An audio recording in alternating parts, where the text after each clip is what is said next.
तो क्या आप भी जीडीएस में सिलेक्ट हुए हैं या सिलेक्ट होना चाहते हैं? तो आप ये भी जानना चाहते होंगे कि जीडीएस जॉब में आने के बाद आपका फ्यूचर बनेगा या फिर आप 12,000 रुपये के लिए बस जीवन भर टारगेट्स ही करते रह जाएंगे। तो मैं इस वीडियो में आपको इस विषय में पूरी 100% जानकारी बताने वाला हूँ। हेलो दोस्तों, मेरा नाम है शिवम। मैं काम कर रहा हूँ डिपार्टमेंट ऑफ पोस्ट में as a branch post master. तो मैं जो भी जानकारी दूंगा वो 100% ऑथेंटिक एंड एक्यूरेट होगी। तो इस वीडियो में हमारे साथ अंत तक बने रहें और नए हैं चैनल पे तो सब्सक्राइब कर लें और इस वीडियो को ध्यान से लाइक करें। तो चलिए वीडियो को स्टार्ट करते हैं। तो हम सबसे पहले ये जान लेते हैं कि इस जॉब का नेचर कैसा है, कि ये जॉब हेक्टिक है या फिर बहुत ही इजी टू डू जॉब है, यानी कि ये जॉब करने में बहुत आसान है या फिर इस जॉब को करने में बहुत ज़्यादा कठिनाई, परेशानी, समस्या देखने को मिलती है। तो सबसे पहले हम बात कर लेते हैं कि इस जॉब का जो वर्क टाइम होता है वो कितना होता है। तो जो जॉब का वर्क टाइम होता है वो 2 स्लैब्स में डिवाइडेड है। पहला स्लैब जो होता है उसमें बीपीएम को 4 आवर्स का वर्क करना होता है और दूसरा स्लैब जो होता है उसमें बीपीएम को 5 आवर्स का वर्क करना होता है।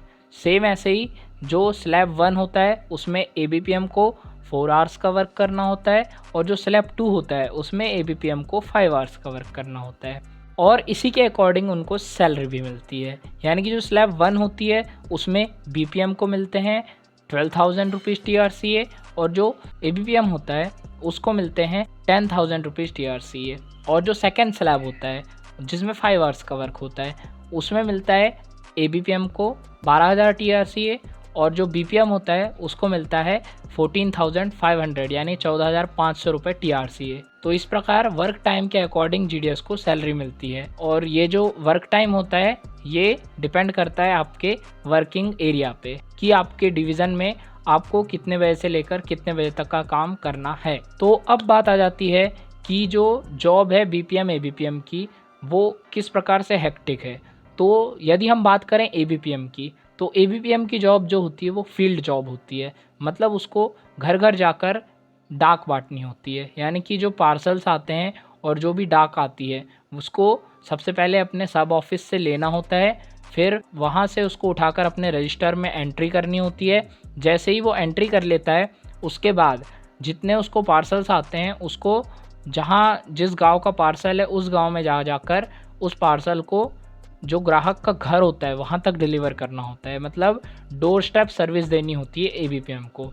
वहीं दूसरी ओर पे हमारे बीपीएम आ जाते हैं। बीपीएम्स का काम होता है ऑफिस में बैठना, अकाउंट ओपनिंग्स करना, डेली डिपॉजिट्स करना, डेली विड्रॉल्स करना, साथ ही साथ लोगों को जो स्कीम्स होती हैं डिपार्टमेंट ऑफ पोस्ट की उनके बारे में जागरूक करना और उन्हें अकाउंट्स ओपन कराने के लिए प्रोत्साहित करना। ये काम होता है बीपीएम का। और एबीपीएम का काम होता है फील्ड वाला और बीपीएम का काम होता है डेस्क जॉब, मतलब बैठकर काम करना पड़ता है बीपीएम को। और एक एक्सेप्शन इसमें यह है कि जब किसी ब्रांच पोस्ट ऑफिस में काम कम होता है तो वहाँ पे यदि बीपीएम है तो बीपीएम से ही दोनों काम कराए जाते हैं और एबीपीएम है तो एबीपीएम से ही दोनों काम कराए जाते हैं। यानी कि यदि आप बीपीएम है तो आपसे बीपीएम और एबीपीएम दोनों का काम कराया जाएगा और यदि आप एबीपीएम है तो आपसे बीपीएम एवं एबीपीएम दोनों का काम कराया जाता है। और ये जो एक्स्ट्रा काम कराया जाता है इसके लिए मात्र करीब 2,300 रुपीज़ एक्स्ट्रा मिलते हैं आपको अपनी सैलरी में से। यानी कि आपका जो TRCA रहेगा प्लस आपका जो DA रहेगा उसमें प्लस होके आपको कंबाइंड ड्यूटी अलाउंस मिल जाता है, जिससे कि आपकी सैलरी 2,000 रुपये एक्स्ट्रा बढ़ जाती है। तो ये हो जाता है अपना जो वर्क टाइप होता है जीडीएस के लिए, वो मैंने आपको बता दिया। तो अब हम बात कर लेते हैं कि जीडीएस की जॉब में प्रेशर रहता है या नहीं रहता, और रहता है तो कैसा प्रेशर रहता है, किस चीज़ का प्रेशर रहता है और वो प्रेशर का क्या कारण होता है। तो सबसे पहले हम बात कर लेते हैं कि जो प्रेशर देने वाला होता है वो कौन होता है।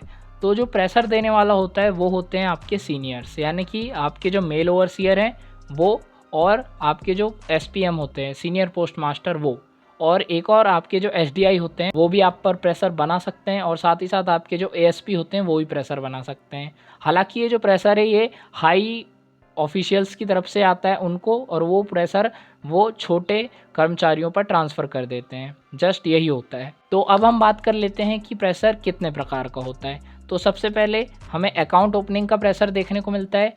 जो अकाउंट ओपन करते हैं हम SB, RD, TD, Sukanya Samriddhi account, MIS, ये सब सारे जो अकाउंट्स होते हैं इन सभी को ओपन करने का एक टारगेट होता है। यानी कि आपको एक साल में लगभग टोटल अकाउंट्स ओपन करने होते हैं 185। यदि आप 185 ओपन नहीं कर पाते हैं सो कम से कम आपको कम से कम 50% अकाउंट्स तो ओपन करने होंगे, मतलब लगभग 100 अकाउंट तो ओपन करने ही होंगे, तब जाके आप सेफ़ जोन में आ पाएंगे। ये होता है टारगेट का टाइप, मतलब टारगेट इस प्रकार से मिलता है। और इसमें एक और टाइप का टारगेट होता है आरपीएलआई, पीएलआई। हर मंथ की किन्हीं 2 तारीख को आपका जो पीएलआई होता है उसका एक टारगेट होता है और दूसरे तारीख को होता है आपका आरपीएलआई का टारगेट। तो ये 2 टारगेट होते हैं मेनली, पीएलआई, आरपीएलआई, बीमा के टारगेट स्पेशली।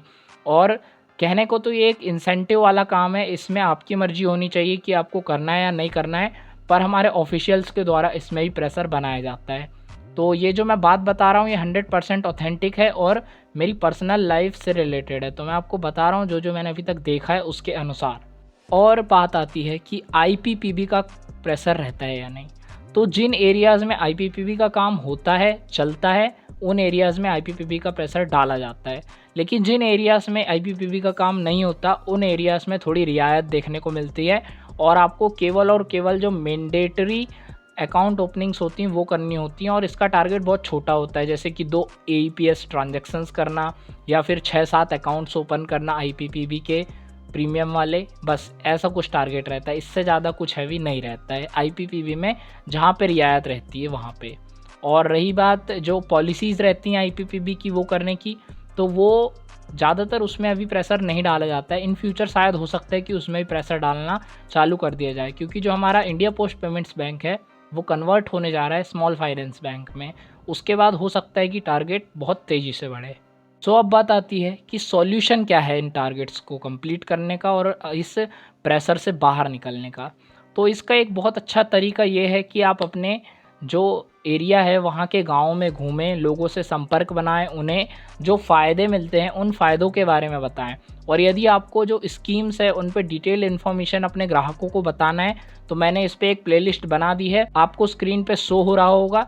तो आप इस प्लेलिस्ट को अपने ग्राहकों के साथ शेयर कर सकते हैं। डेफिनेटली वो कंसिडर करेंगे अकाउंट ओपनिंग करवाना यदि उनको ये स्कीम्स समझ आती हैं, और मैंने बहुत अच्छे से एक्सप्लेन किया है तो डेफिनेटली उनको पसंद आ जाएंगी ये स्कीम्स। तो हम अब बात कर लेते हैं कि इसका सॉल्यूशन डेफिनेटली इस चीज़ से निकल जाएगा और आपके जो अकाउंट्स का टारगेट है वो 50% तो इससे हो ही जाएगा रीच। फिर उसके बाद जो एक्स्ट्रा अकाउंट्स की ओपनिंग है वो आप थोड़ा देख सकते हैं, अपने स्वयं के अकाउंट ओपन करके भी कर सकते हैं। वो आप लास्ट जब नहीं ओपन तभी करें, वरना आप डेफिनेटली अगर ग्राहकों से कॉन्टैक्ट्स अच्छे रखते हैं तो डेफिनेटली ओपन कर लेंगे। तो अब बात आती है कि जीडीएस की क्या पोजीशन है इस जॉब में। तो जो जीडीएस होते हैं वो सबसे निचले लेवल के कर्मचारी होते हैं डिपार्टमेंट ऑफ पोस्ट में। यानी कि ये जो जॉब है इसको सबसे लोएस्ट लेवल की जॉब बोला जाता है डिपार्टमेंट ऑफ पोस्ट में। और एक और ड्रॉबैक ये है इसका कि ये जॉब एक्स्ट्रा डिपार्टमेंटल है, यानी कि इनको रेगुलर एम्प्लॉयज़ नहीं माना जाता है डिपार्टमेंट ऑफ पोस्ट का, और साथ ही साथ इनको वो सुविधाएं नहीं मिलती हैं जो एक सेंट्रल गवर्नमेंट एम्प्लॉयज़ को मिलती हैं। और साथ ही साथ हमारा जो यूनियन है AIGDSU वो इसका प्रयास कर रहा है कि इसकी ड्यूटी को 8 आवर्स कर दिया जाए और साथ ही साथ इनको सेंट्रल गवर्नमेंट एम्प्लॉयज़ की श्रेणी में ले लिया जाए, साथ ही साथ सारे बेनिफिट्स दे दिए जाएँ। तो यही हमारा GDS यूनियन उस चीज़ के लिए तैयारी कर रहा है, देखते हैं आगे क्या होता है। एक और बात देखने में अभी रिसेंटली ये आई है कि हमारे जो सीनियर्स रहते हैं वो कई स्थानों पर घूस लेते पाए जाते हैं या फिर ब्राइब ली जाती है। कई बार हमें जो हमारा ओरिजिनल काम होता है वो करने के लिए भी ब्राइब देनी पड़ती है, क्योंकि कुछ ऐसे भ्रष्ट ऑफिशियल्स हैं जो पैसे लेते हैं इस चीज़ के लिए, और साथ ही साथ वो हमें धमकी भी देते हैं कि हम आपको सिंगल कर देंगे और जो आपका ABPM है उसको दूसरे BO से अटैच कर देंगे। ऐसा हाल ही में बहुत से BOs में देखा गया है और इसका सॉल्यूशन कुछ नहीं है, क्योंकि वो आपके सुपीरियर्स हैं तो थोड़ा उनके अनुसार आपको चलना पड़ेगा, या आपकी मजबूरी भी कह सकते हैं। यदि वो व्यक्ति ईमानदार हुए तो वो डेफिनेटली आप पे गलत तरीके का प्रभाव नहीं डालेंगे, और यदि वो ईमानदार नहीं हुए तो इसी प्रकार आपसे ब्राइब वगैरह की मांग करेंगे। तो यदि आपको ये गलत लगता है तो आप डेफिनेटली इसकी कंप्लेंट डायरेक्ट CBI से कर सकते हैं। फिर उसके बाद उनकी नौकरी में उनको समझ आएगा कि ब्राइब लेना क्या चीज़ होती है, और वो ज़िंदगी भर के लिए अपनी ड्यूटी से सस्पेंड होकर जेल भी जा सकते हैं, क्योंकि बहुत कड़ा प्रावधान है ब्राइब लेने पर जेल जाने का। इसलिए आप सावधान रहें और सतर्क रहें। तो अब बात आती है ये जॉब किसके लिए बेस्ट है। जैसा कि मैं पहले भी बोलता आया हूँ और अब भी बता रहा हूँ कि ये जॉब उस व्यक्ति के लिए बेस्ट है जिसके पास कोई और ऑप्शन नहीं है करने के लिए। यदि आपकी फैमिली की कंडीशन फाइनेंशियल अच्छी है और यदि आप कोई और जॉब की तैयारी कर रहे हैं तो डेफिनेटली इस जॉब से दूर रहें, कोई मतलब नहीं है इस जॉब को ज्वाइन करने का।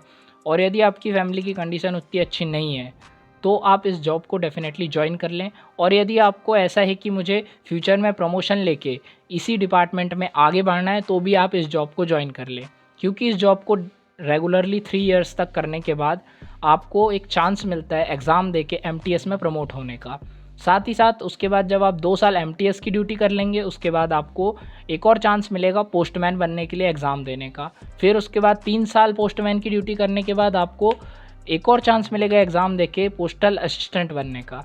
तो आप यदि इस प्रकार प्रमोशन से आगे बढ़ना चाहते हैं तो डेफिनेटली इस जॉब में आइए और प्रमोशन लेके हायर पोस्ट्स में जाइए, और उनकी सैलरी भी अच्छी खासी बढ़ जाएगी, क्योंकि 2026 में 8वां वेतन आयोग आ जाएगा। उसके बाद सैलरीज़ लगभग डबल के करीब हो जाएंगी, यानी कि जो 18,000 है वो 36,000 तो हो ही जाएगी लगभग, क्योंकि 2 का फिटमेंट फैक्टर देखने को मिल सकता है इस बार। तो अब बात कर लेते हैं कि GDS की जॉब अच्छी है या बुरी है। देखिए, मेरा कंक्लूजन ये है कि जो GDS की जॉब है वो एक टाइप से अच्छी भी है और एक टाइप से बुरी भी है। जहां आज के टाइम में हमको देखने को मिलता है कि लोग 8-8 घंटे की ड्यूटी करने के बाद भी 15,000 रुपये की सैलरी नहीं पा रहे हैं, वहीं आपको गवर्नमेंट 4 घंटे के लिए लगभग 18,000 रुपये अभी दे रही है। और ये जॉब अच्छी भी है क्योंकि इस जॉब में टोटल आपको 4 आवर्स का वर्क करना है, और कई बार तो काम बिल्कुल भी नहीं होता है कुछ दिनों तक। और यदि आप अपने टारगेट्स मीट करते रहते हैं तो आपको कोई किसी प्रकार की परेशानी नहीं देगा और आपका काम स्मूथली चलता रहेगा। तो ये हो गया इसका गुड साइड। एक बैड साइड अब इसका बता देते हैं। ये जो GDS एम्प्लॉयज़ होते हैं इनके साथ थोड़ा दूसरों की तरह व्यवहार किया जाता है, मतलब इनके साथ थोड़ा ऐसे पेश आया जाता है कि ये कहीं बाहर के होंगे, जबकि ये भी डिपार्टमेंट के ही एम्प्लॉयज़ हैं। साथ ही साथ इनको बराबर का दर्जा नहीं दिया गया है, ये एक बहुत बुरी चीज़ है। इससे मतलब शोषण होता है GDS का। जो बड़े सुपीरियर्स होते हैं वो इनके साथ गलत व्यवहार करते हैं, इनसे ब्राइब की डिमांड करते हैं, साथ ही साथ जॉइनिंग के लिए भी कई स्थानों पर पैसा लिया जाता है। तो इस प्रकार ये उनके साथ एक बुरा व्यवहार होता रहता है। और यदि हम बात करें कि आपको इस जॉब को ज्वाइन करना चाहिए या नहीं करना चाहिए, मेरे हिसाब से आप इस जॉब को ज्वाइन ज़रूर करें।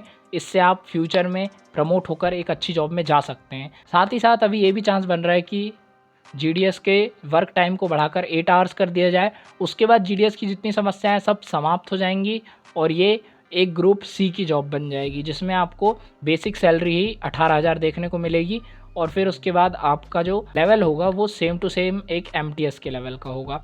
तो यही थी आज की वीडियो पसंद आई हो तो लाइक कर लेना, चैनल को सब्सक्राइब कर लेना, और जानना है कि मेरा सिलेक्शन कितने % पे हुआ था तो राइट वाले वीडियो को देखो, और ये भी जानना है कि मेरी सैलरी कितनी आई थी फर्स्ट तो यहाँ देखो। तो चलिए इस वीडियो को एंड करते हैं, तब तक के लिए थैंक्स फॉर वॉचिंग।